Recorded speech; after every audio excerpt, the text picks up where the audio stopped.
갑상선 하면은 제가 또 빠질 수 없죠. 제가 26살 때 갑상선암을 좀 진단이 됐다가 31살 때 또 재발해가지고 수술을 제가 2번 했습니다. 재수술한 지 이제 5년이 지났기 때문에 완치는 되었지만은 저는 이제 갑상선이 없기 때문에 만성적인 갑상선 기능 저하증이 있는 거고 약을 먹어서 갑상선을 유지하고 있는 겁니다.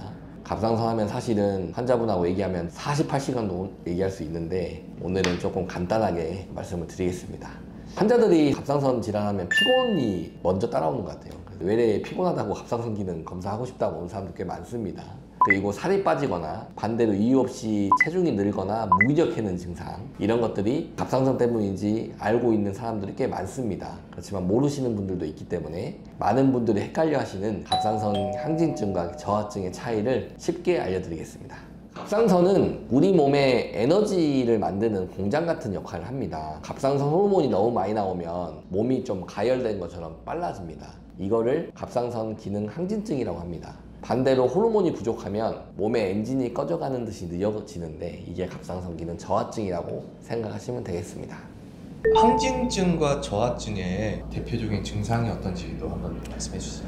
환자분들이 항진증이 뭐예요, 저하증이 뭐예요, 증상이 뭐예요 물어볼 때마다 저는 간단하게 말씀을 드리는데, 우리 몸이 자동차라고 생각하면은 항진증은 계속 엑셀레이터를 밟고 있는 거라고 생각하시면 돼요. 불악셀. 불악셀. 그래서 항진증은 마치 엑셀레이터를 계속 밟고 있는 것처럼 몸이 아주 과도하게 빨라집니다. 맥박도 빨라지고 두근거림도 생기고 체중이 좀 빨리 줄고, 왜냐면 엄청 에너지를 태우잖아요. 그리고 풀악셀 밟으면 자동차가 어떻겠어요? 엄청 뜨거워지겠죠. 그러니까 더위를 잘 타요. 막 땀도 많이 나고 심장도 엄청 빨리 뛰니까 막 엑셀레이터 밟으니까 손도 막 떨려. 그리고 불안해 막 내가 잠도 잘 못 자고, 이런 것들이 항진증의 증상이에요. 내 몸을 엑셀레이터를 계속 밟는다라고 생각하는 게 항진증의 증상이라고 생각하시면 간단합니다. 그리고 저하증은 쉽게 얘기하면 어느 정도 엑셀레이터를 밟아줘야 되는데 저는 엑셀레이터를 안 밟고 있는 거예요. 그러면은 기본적으로 엄청 무기력해지죠. 뭐 움직이기도 싫어, 일하기도 싫고, 에너지를 충분히 써야 되는데 안 쓰니까 살이 또 찝니다. 그리고 에너지가 안 나오고 열이 안 나오니까 어떻게 돼요? 추위를 많이 타고, 그리고 피부가 약간 건조해지고, 장도 에너지를 써가지고 움직이는데 잘 안 움직이니까 뭐가 생기겠어요? 변비가 생길 수 있고, 여성의 경우에는 생리주기가 좀 불규칙해집니다. 그런 것들이 저하증의 증상이라고 생각하시면 되겠습니다. 이 말씀만 듣고 보면 삶의 질 측면에서는 저하증이 더 안 좋은 병이네요. 둘 다 안 좋아요 사실. 경험해보면은 진짜 기능 항진증 심한 사람들 미치거든요. 미쳐. 아 그래요? 미쳐. 심장 터질 것 같다고 막 와.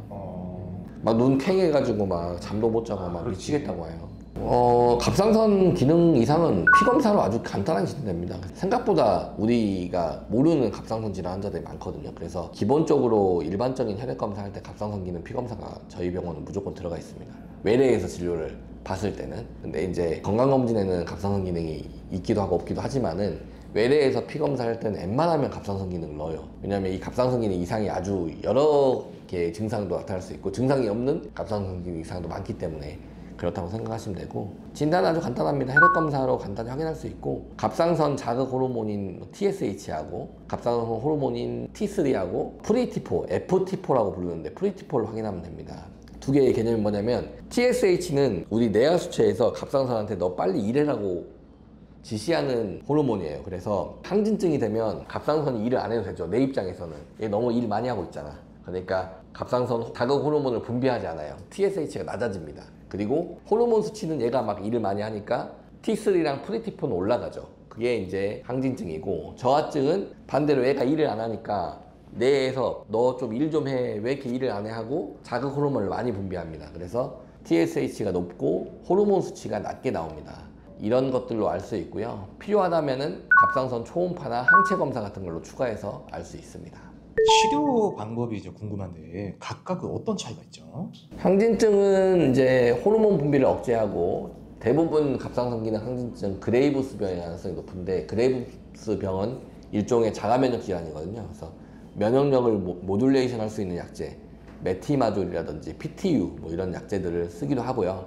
이게 약에 너무 안 들으면은 방사성 요오드 치료라고 해서 요오드를 먹여가지고 이 갑상선을 태워버릴 수 있습니다. 그런 치료라든지 아니면 수술로 갑상선을 제거하기도 하는데 그런 경우는 드물어요. 대부분 약으로 먼저 치료하는 거고, 반면에 저하증은 치료는 없습니다.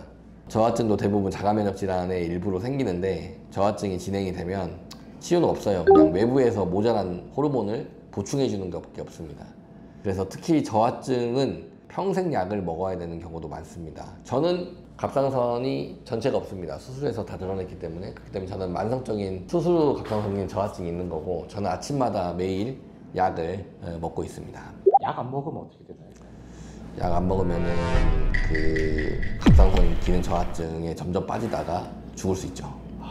되게 평생 약을 먹는 게 힘들어요, 평생 약 먹는 거.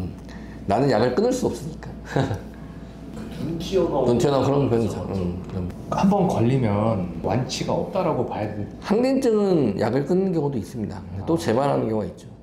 근데 저하증은 완치가 없네요. 저하증은 진짜 실제로 갑상선이 많이 파괴가 돼서 생긴 저하증이나 뭐 갑상선이 없는 환자들은 큰 완치가 없죠. 일상생활에서 주의하죠. 그 누구보다 더 잘 아실 것 같은데 일단 말씀해 주시죠.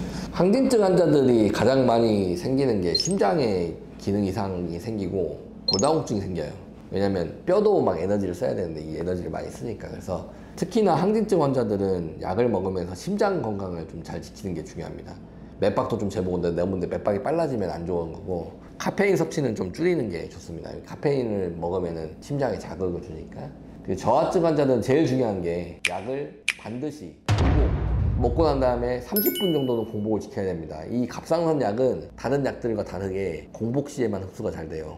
밥이랑 같이 먹으면 흡수가 잘 안 됩니다. 그래서 환자분들이 만약에 저하증 약을 먹고 있는데 갑상선 기능 조절이 잘 안 된다 그러면 내가 약을 어떻게 먹고 있는가를 잘 생각을 봐야 돼요. 저도 아예 아침 안 먹습니다. 제가 요새 6시 50분쯤 일어나서 이제 씻고 병원 집에서 한 7시 한 20분쯤 나섰는데, 저는 그래서 아침밥을 먹으려면은 약을 먹어야 되기 때문에 최소한 30분 전에 일어나야 되는데 6시 20분에 도저히 일어날 수가 없어요. 너무 피곤해가지고. 그래서 아예 아침 안 먹죠. 공복에 먹어야 되는 것이 가장 중요하다. 근데 저하증 환자들이 조금 피곤하고 무기력한 거 그냥 나의 특성인가 보다 생각하고 막 약을 먹고 밥도 먹고 막 약을 2, 3일에 한 번 빼먹고 막 이렇게 해서 오시는 분도 있거든요. TSH가 보통 4까지가 정상인데 15, 20이 돼서 와요. 잘못하다가는 이게 임계점 확 넘어가 버리면 갑상선 기능 저하증도 심하면 혼수 상태가 올 수 있습니다. 그러다가 돌아가실 수 있기 때문에 좀 주의를 해야 되고, 칼슘이나 철분 보충제 같은 거 같이 먹으면 그것도 흡수를 좀 방해하기 때문에 그런 것들도 시간 간격을 두고 드시는 게 좋고요. 무엇보다 제일 중요한 거는 2, 3개월에 한 번씩 병원에 와서 이제 혈액 검사하면서 약을 좀 조절하고 상태를 좀 확인하는 게 중요하겠죠. 생각보다 삶의 질에 영향을 많이 줍니다. 그러니까요. 술, 담배는 당연히 못할 거고. 먹어도 돼요. 근데 항진증 환자들은 술 많이 먹으면 안 좋죠. 술도 이제 또 심장에 영향을 줄 수 있으니까. 그래서 오늘 갑상선 기능 항진증하고 저하증의 차이에 대해서 이제 알아봤는데, 내가 피곤하다든지 체중이 좀 갑자기 변한다든지 이런 것들이 있으면 단순히 좀 내가 못 쉬거나 운동 못 하거나 이런 생활습관 문제가 아닐 수도 있거든요. 그럴 경우에는 내과에서 혈액 검사를 한번 받아보기를 권해드립니다. 저희 병원도 하루에 한 5명에서 10명 정도는 피곤합니다, 살이 찝니다 해서 오시는데, 피검사 해보면 또 대부분 괜찮게 나오긴 하지만 간혹 기능 저하증이라든지 기능 항진증, 체중이 많이 빠지면 당뇨 이런 것들도 오는 경우가 있어서 혈액 검사가 아주 비용도 저렴하고 많은 걸 알 수 있는 아주 간단한 검사입니다. 사실은 그냥 체열만 해가지고 내가 알 수 있는 게 빈혈이라든지 당뇨라든지 간염이라든지 콩팥 기능 이상이라든지 갑상선 기능 이상이라든지 콜레스테롤 이상이라든지 이런 아주 다양한 걸 알 수 있는 게 장비 검사에 그런 검사 없거든요. 그렇기 때문에 혈액 검사하는 걸 너무 두려워하지 마시고, 최근에 인스타에서 이런 거 봤어요. 뭐 보건소에 가서 하면 좋은 뭐 가성비 검사 이렇게 해서 나왔는데 거기 대부분 간 기능이나 이런 것들이 나와 있더라고요. 근데 이제 간 기능 중에 매우 간단한 것들만, 싼 것들만 이렇게 넣어놓은 거고 사실은 3, 4만 원 없다고 안 죽습니다. 그래서 보건소 가서 2, 3천 원에 검사하려고 하지 마시고 병원에 와서 4, 5만 원 내고 좀 정밀 검사를 3개월에 6개월에 한 번씩은 피검사 한번 해보시면 조기 진단도 되고 도움이 될 것들이 있죠. 그래서 그런 것들 한 번씩 챙겨보시면 좋을 것 같아요.